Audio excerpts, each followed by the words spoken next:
Good evening.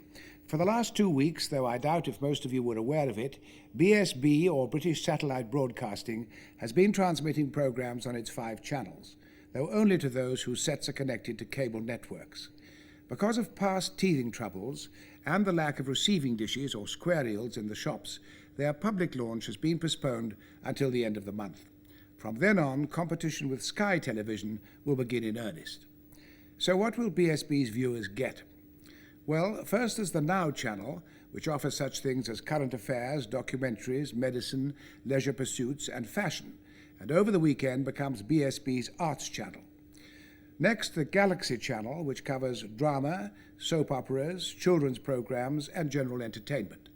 Then there's the Power Station channel, which provides rock and pop music for those who like it, and which, says BSB, to disarm criticism, is radio with pictures, not television with music. Fourthly, there's the Sports channel, and lastly, and for a subscription of £10 a month, the Movie channel. Well, I've been looking at some of BSB's offerings over the last 2 weeks, and for those of you who aren't hitched up to cable, here's a preview of a few of them. On the Galaxy channel, I was much entertained by a programme with a really novel idea called Kids Court, in which real-life children, as plaintiff and defendant, jury and questioning audience, have their particular problems aired. The moderator is Andrew Connor. Well, I went off on holiday just for the week. Right. So I asked Danny if he would just go in for me. Into where? Into the news The news agent agent for and the take paper. over your paper round, right? Yeah, which he did. And he will be getting paid out of my own money. Right, the money that you'd have got paid, he's getting paid, Yeah. he's doing your job, I see. Well, when I got back off my holiday, they told me I had the sack because he didn't do his job properly. Danny says to you, take over, and you make a mess of it. Yeah, well, I did make a mess of it because I'm accident prone, you see. Nothing seems to go my way. For your information, the jury in that case were unable to agree on a verdict. Also on the Galaxy channel was a programme called La Triviata, which its makers describe as the essential guide to everything that isn't essential, but which somehow seems curiously compelling. Well, that's a matter of opinion. But one of the wheezes they've dreamed up is to dub fresh commentaries onto old newsreel footage, in this case on a sequence of a 1950s craze called Space Hoppers. Everyone agrees it's green for go with this ozone-friendly transport. Yes, people are certainly going to have to watch out because there's no stopping the hopping when Klaus and his family leave the house. And we can't leave without a hoppy ending, and here it is. I'd like to see Johnny Jerry Traffic Warden clamp that lot. Another new idea on the Now channel is a parliamentary programme called Left, Right and Centre, in which on 4 nights a week a different MP gives his or her view on the goings-on at Westminster. In the first programme, it was the turn of the Conservative MP for Richmond, Surrey, who explained why he felt that an MP's life is not a happy one. Left, right and centre.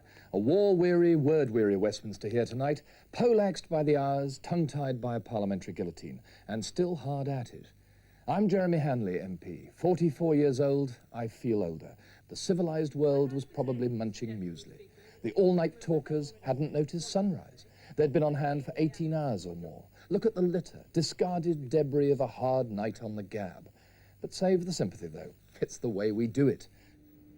Another political programme on the Now channel is called Now Sir Robin, and features the old warhorse chatting for an hour to 3 fellow journalists about political issues which have disturbed them during the past week. Last week the journalists were Joe Haynes, Peter Jenkins and Bruce Anderson, and though some good points were made, a whole hour of it was in my view about half an hour too long. I also missed the presence of A, a woman, and B, an audience, at the handling of which Sir Robin is particularly adept.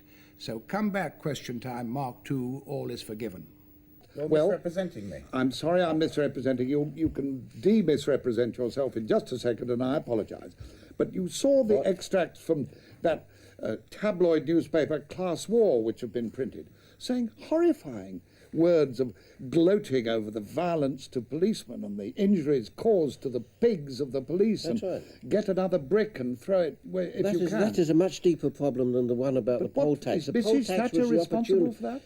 Only in that she provided an opportunity, but if it hadn't been for the poll tax, it would have been something else. That's what I'm saying. How did I misrepresent? Because I'm not blaming Mrs. Thatcher for the violence. What I said was it was unfair to try and blame it on the Labour Party. And who was it who brought the people onto the streets in the first place? It was Mrs. Thatcher with her poll tax. Wasn't that blaming Mrs. Thatcher? And lastly, another contribution from the Galaxy Channel, a quiz show for those with low IQs called Wife of the Week and presented by Christopher Biggins. In this, 4 couples compete daily to see which will go forward to the final on Friday. The wives are given various tasks, such as to identify their husbands' distorted voices and to see if the 3 adjectives chosen by the husbands to describe themselves are also the 3 that they would choose. And there's even more. Hello and welcome back to Wife of the Week. Now, before we start making points in Pop the Question, I thought we'd go down memory lane, have a bit of fun with the girls. I asked the husbands to bring something in with the jog of memory, make them laugh, make them cry, make them blush. So I wonder what Terry's brought in for Alison. What have you got, Terry? A chopstick, a rather nice one too. So what's the story behind that, Alison? Well, this just shows how poor we are, really. When we got married 6 months ago, we bought a second-hand washing machine. Yeah. And after a few weeks of having it, the door catch broke. So to start the washing machine now, we have to poke a chopstick in to get it started. Oh, one of us says it's a Chinese wash, is it? Yeah. Later in the programme, Gilbert Adair will be looking back at 50 years of Hanna-Barbera cartoons, which have produced such golden oldies as Fred Flintstone, Yogi Bear and Tom and Jerry. But first we're going to discuss 3 of BSB's current offerings: the space soap opera Jupiter Moon, the current affairs magazine programme First Edition, and the comedy show I Love Keith Allen. And here to talk about them are the writer Douglas Adams, creator of The Hitchhiker's Guide to the Galaxy, Eve Pollard, editor of the Sunday Mirror, and comedian and scriptwriter Craig Ferguson, soon to launch his own show on ITV. Jupiter Moon, which goes out 3 times a week, is the biggest contract to be awarded to an independent production company since Channel 4's Brookside. And such is BSB's faith in it that 150 episodes are already in production. The location is a European polytechnic housed in a spaceship orbiting one of Jupiter's moons. And the time is New Year's Eve, 2049 AD. Oh, this is Victoria. I'm showing her around. Hello. Oh, I think you're sharing a room with me and Sarah Robbins. Hey, Timmy, you don't want to show Victoria somewhere else, huh? Yeah, see you later. Bye-bye, Timmy. Bye. That's my sister. She's been going out with him for nearly a year. What do you mean going out? I mean, going out where? There's nowhere to go out, is there? This is going out. What? The dome. When you come here, it's called going out. There'll be tears, I expect. Jean-Francois going back to Earth next week. Oh, I wish I was. Douglas Adams, as the creator of The Hitchhiker's Guide to the Galaxy, how did you react to Jupiter Moon? Well, I think it's one of these things that only seems like a good idea actually at the planning stage. I mean, so obviously somebody had the idea.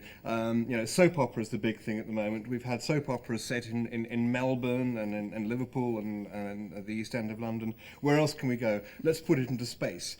And the sort of space aspect of it is sort of applied as icing over the top. Now, the thing is, you can't actually apply your location, your fundamental premise, just as icing. So you have sort of absurd things where just to remind you of where you are, in case you haven't been tipped off by these appalling sets that look as if they would have been rejected by Doctor Who. Somebody who says, "I promise I'll be very careful," says, "I'll promise I'll be the most careful man in the universe." And I'm afraid, the thing is absolutely awful. It's unbelievably bad. I sat there sort of cringing horror at what was going on. Eve Pollard, did you find it bad? I found it dreadful. It must have been terrific for the do-it-yourself shop that sold them the sets, all painted grey. And of course, the interesting thing, there's no age. There's nobody older than 35. So after, 2050, we might as well all give up. And nobody's allowed to be fat. All the girls run around in very sexy cat suits or miniskirts, and they only wear black and white, so obviously colour is being eliminated. It's very, very foolish and very, very dull. Craig Ferguson, what did you think? I think it's the daftest thing I've ever seen a camera pointed at in my life, actually. It's really stupid.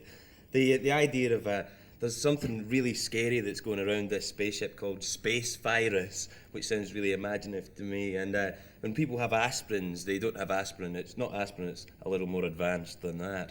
And it's just really crazy. And the fact that, like Eve was saying, everyone's really young. And the fact that they have discos in space, which look as embarrassing as discos look now when they're filmed by the BBC. They just look really, really stupid. Well, now, none of you liked it. I can't say I was crazy about it myself. But the fact of the matter is that people have put a lot of money into it. There are 150 episodes in production. This surely must mean they're not fools, these people. I mean, they're there to make money. This surely must mean that there must be something in it which they think will attract viewers. Well, they haven't put it in the first programme, have they? Whatever it is. They're keeping, and also there's no Kylie or Jason. I mean, there's no heartthrob that you can see anybody might, get attracted to. And there's nothing even that you could compare your sitting room to, as you might to Neighbours or Coronation Street. I mean, there's no heart in it at all, as far as I can see. You can't really relate to any of the characters, can you? No. I actually cannot envisage how such a thing is actually going to succeed. I mean, the thing is, when you look at something like Neighbours or whatever, then, I mean, however basic the scripts may be, they're actually sustained by a sense of place and the regularity of these people's lives, because it's something we actually know about, and the people making it know something about it. Yet they exist in a vacuum, these people, don't they? And because there's no attempt to fill in that vacuum. To write science fiction, you actually have to create a universe, which is very, very difficult to do, and you have to do it very, very carefully, because you don't want to sort of drive it at people. But you have to be very, very clear about what it is. But nobody's going to be able to pop down to the pub or go to the hospital, because none of these things exist. At least if they are, they're making them up desperately right now, and it's all painted grey. They might really have had the whole thing on Earth. I mean, there's not much point in having it in a spaceship. Well, don't you think they just Well, thought you can there keep it in a is... studio. If you have it on a spaceship, you can keep it in a studio for the entire thing. You don't need to have pubs in. But if they've got so much money, why not go down to the pub and film down there? I really think that it sounds really nasty because you're really getting the boot into the soap opera, but they really should know a bit better than that. I mean, come on. Don't you think they just thought, where isn't there a soap? And that was the only place so far. All right, fine. Well, thanks very much. We'll move on now to First Edition, an hour-long daily current affairs programme presented by Selina Scott and Peter Smith. Last Thursday's programme featured studio interviews on the subject of kidney transplants, another with the businesswoman of the year who runs a multi-million-pound bus company, a chilling piece from New York about a man whose wife was murdered because he tried to get rid of the local drug barons, fashion, film reviews, and a wrong forecast of the winner of the Grand National. And Selina introduced this item about how in these changing times, jobs are changing too. Now, trawlermen on the northeast coast of the UK are going through a tough time just now. Dozens of boats are up for sale, and 1 in 10 fishermen could soon be out of a job. Some of them have found themselves surprising new careers on land, making cream cakes. Tonight's Sign of the Times looks at the trawlermen who've traded in their fish nets for hair nets.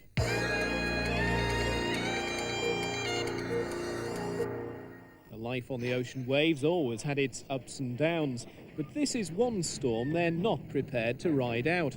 With the local fleet high and dry, dozens of trawlermen have decided to desert the industry.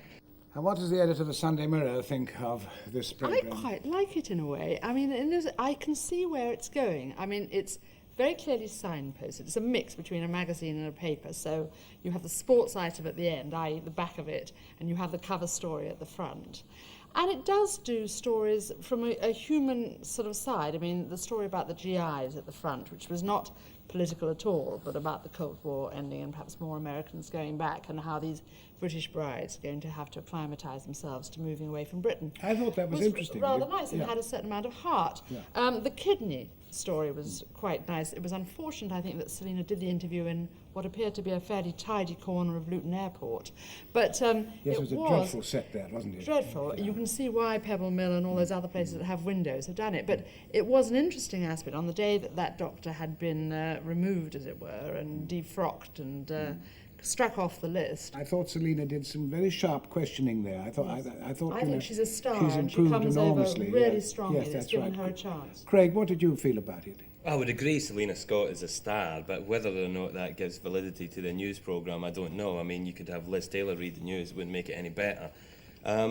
The thing I thought about it is it reminded me of all these really crappy little things you get in the tabloid newspapers, you know, these tiny little stories, you know, like Badger goes mad in Bridlington and stuff like that, and there's only enough for 5 lines or something, but they make a whole big story out of it. I mean, like they had the story about the GI brides of today, where they had the GI brides and the GIs acting in the programme, this kind of like mock drama documentary, which I thought was sad, although the acting was much better than in Jupiter Moon, it's got to be said. But I thought it was a little bit flippant. I think it's got promise, as you say.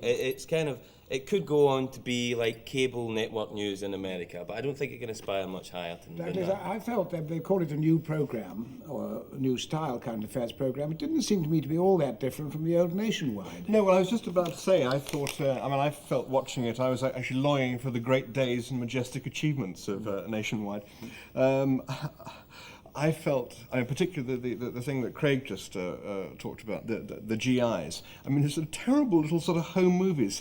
Hello, I'm Pippa, and this is my husband, Al. And Al comes on and says, hello. And it's just sort of embarrassing. Yeah. And then the piece about the trawler men. There's sort of terrible commentary, I wrote some of it down here, about, the fishermen of Bridlington are a hardy breed, a life on the ocean wave has always had its ups and downs, and they decided to desert to the industry. Just these sort of appalling puns which seem to be, a substitute for any serious way of dealing with this issue. And it was actually quite an interesting story, but it's given this sort of terrible sort of down market. And tell me something I didn't understand. That before we got into that issue, we saw a picture of a dog peeping out from the legs of some girls. I didn't understand what the object of that was. I think they were showgirls of the 50s, and it was a sort of signpost, sign of the times, i.e. signs that things are changing. I thought it was a badger going mad. May I say, some of those fillers, as they're known in newspapers, are some of the most successful, and you get most letters about them. I think we're being very sophisticated here. I mean, for example, magazines, and more magazines being read than ever before, are supposed to teach you something. I mean, I thought one of the most interesting things was Anne Globe, who's the Businesswoman of the Year, who they asked her how she coped with men, and she said, I've been a nurse. I mean, after that, she'd obviously got no trouble. I thought that was quite interesting. I think we're being highly sophisticated. Those triumph over tragedy stories and the human side of news stories, I think, are not being done on TV now. I didn't find the Anglo interview very interesting. I wanted to know more about how it had come about, how she got the money and the balancing of books. I was a wee bit concerned about that particular interview because it was treating this woman who was Businesswoman of the Year as kind of like an Oscar winner. Now, I don't know if anybody else has, but I've travelled on a stagecoach, right? And the reason people travel on stagecoach buses is because they're skint and they can't travel any other way. And that's why it's so successful. It's a cheap form of transport. But it wasn't kind of looked into that. The business side of things wasn't looked into. Great. Well, we'll go on lastly to the comedy show I Love Keith Allen, in which he appears in a huge variety of guises. A dancer, a BSB continuity man called Paulo Webster, as the interviewer of Norris McWhirter, chairman of the Freedom Association, as Jerry Arkwright, leader of the Northern Industrial Gays, and as both commentator and participant in a pro-celebrity boxing match. Here he is as the actor Kenneth Branagh, fighting his opponent Kirkland Lang, not with gloves, but with martial speeches from Shakespeare. Some last-minute touches from Emma Thompson there. Round one. Second step out of the ring. And Lang, Branners miming. He's gone for the horse. It looks like a horse. I think it's Henry V. Onto the beach, yeah, it's Henry V. Or close the wall up with our English dead. In times of peace, nothing so becomes a man as modest humility and stillness. But when the blast of war blows in our ears, controversy here. Lang stopped. I don't know what's happened. The referee sent him to a neutral corner. You're shouting, Branagh. Next time will be a public warning. No shouting. Project. Use the diaphragm. Craig Ferguson, what does one funny man think about another? It's a wee bit tricky for me, this one. It's a wee bit tricky to be objective about someone else's work when you're so involved in the same kind of thing. I only know Keith Allen before this as an actor. I've never seen him do stand-up, and I think he's a great actor. That clip that was shown, the one of the boxing match, pro-celebrity boxing, was the best thing in the programme, I thought. It was really funny. There were a few things. I mean, with comedy, it's a difficult thing. When you meet a comedian for the first time, you have to get used to their sense of humour. You have to get used to the way they think. So I think I would watch it again. I wouldn't buy a square reel to see it, but I'd watch it again and like to see how it continued. There was one thing in it which I objected to very strongly, and that was the interview with Norris McWhirter, when he was interviewed, and obviously they had dubbed on facts about Norris McWhirter, which they hadn't confronted him about during the interview. And I thought that was, A, it's a one-off because no one else will ever give you an interview, and B, it's not fair to the person. You might not agree with Norris McWhirter, and I don't agree with Norris McWhirter, but he should have a chance to say, to defend himself. In fact, they removed it from the second edition of the Didn't have programme. much to do with comedy either, I thought. No, it didn't. No, I thought I agree with that. But I'm interested that you say that you thought the boxing thing was the best thing in the programme. I don't know what you thought, Douglas, I thought it went on too long. I thought it went on a lot too long, and I've actually seen that sketch done better before by the Pythons, where they did it very, very briefly and much more funnily. And also I've seen it done on Saturday Night Live in America. And it did just go, it never actually homed in on precisely what its joke was. When Python did it, it was very, very clear. And it just, went on hoping to sort of gather some more laughs into its fold as it went along, but never quite certain what it was going for. Which of the roles did you think really succeeded? Well, I suppose the Kenneth Branagh one comes quite close. I don't know. A lot of them I just felt was sort of very edgy. I mean, the Paolo, the continuity announcer. I couldn't quite see what he was doing there.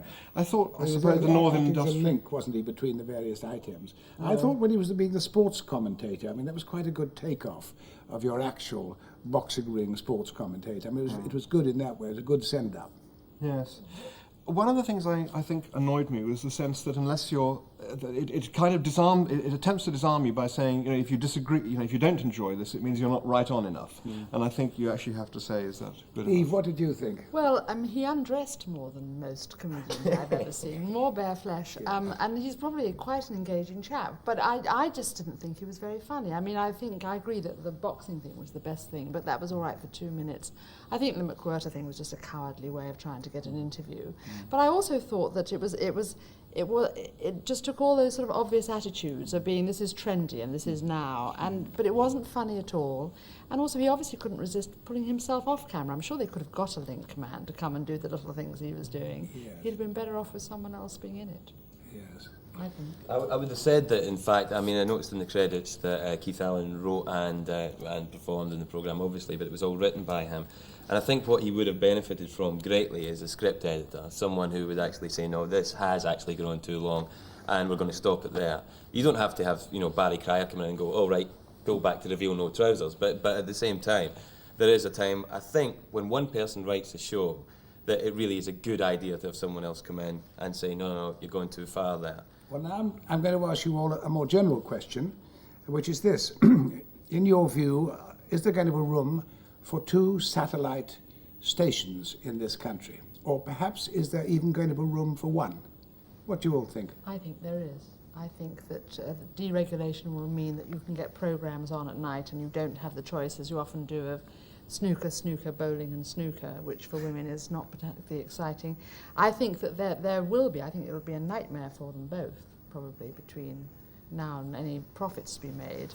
But I think we do want choice. They're just going to have more, they just need more people to help them. It has been said that, unlike America, where there are thousands of stations, in this country we've got 4 channels, we've got video, which is a very big business in this thing, and people are watching less television than they used to, by about 8 minutes this year over last year. Do they really want something else, and are they really prepared to pay for it? Well, I'm reminded of what's happening with Sunday newspapers at the moment, because I've noticed that the more Sunday newspapers there are, not only does the amount you read of each of them therefore sink proportionally, but the total amount you read altogether sinks absolutely, which is something I'm hard put to explain. But I find the more and more television there is to see, the less television altogether I actually watch. That's right. I would think that when we're talking about 2 satellite companies coming in, and you're talking about snooker, bowling and snooker, the people that are going to buy satellite dishes, I would think, are the people that want snooker, bowling and snooker. So if Sky and BSB take the snooker, bowling and snooker, fantastic, then I don't have to buy a square or a dish. They can have it all. I think if it's true, if they're all going to like snooker, bowling and snooker, I think that would be a great pity. Maybe there's only room for 1. Maybe they'll have to do the unthinkable and combine. But I think we do need more choice. From what you've seen so far, which of these two do you think is going to survive?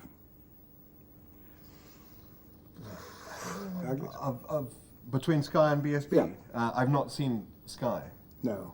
But BSB I would I have think thought. Sky News is brilliant. Yes. And if you're a journalist, it's And this it's has marvellous. practically no news. It has 2 or 3 minutes on all the channels, but that's all. I think to be said in the favour of BSB, they do actually make their own programmes as well, I believe, is much more so than Sky, which I think might be a mistake, but it certainly seems a more adventurous way to approach things. And I would give them my vote just for that, just for making programmes, which has got to be a good idea.